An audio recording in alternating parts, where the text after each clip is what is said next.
Pengakuan pilu Dr. P, ditipu suami 4 tahun hingga harta dikuras, saya ditipu lahir batin.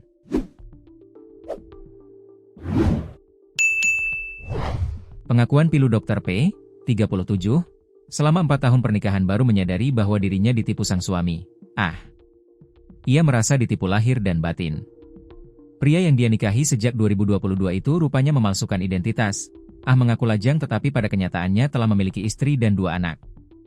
Bahkan memiliki banyak KTP demi melancarkan aksinya itu. Hal inilah yang membuat Dr. P selama ini percaya penuh. KTP yang diberikan kepada saya sebagai syarat untuk menikah tertulis lajang. Akan tetapi, kemarin saya temukan ada KTP lain dengan alamat yang berbeda. Ternyata dia punya banyak KTP, ungkap P saat memberikan keterangan di Mapolrestabes Palembang, dikutip dari Sripoku pada Selasa, 5 Mei 2026.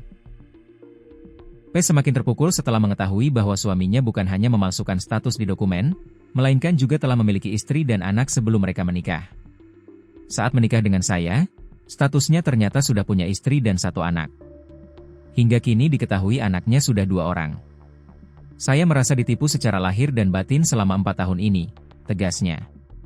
Penyelidikan mandiri pun sempat dilakukan P dengan mendatangi Dinas Kependudukan dan Pencatatan Sipil, Disdukcapil, Kota Palembang.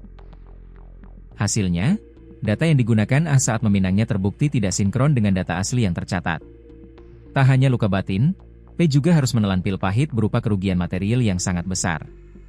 Kuasa hukum korban, Suito, menyebutkan bahwa diduga telah menggadaikan sejumlah aset berharga milik istrinya tanpa izin. Sudah banyak ruko, mobil, dan rumah milik klien kami yang digadaikan oleh suaminya, jelas Suito.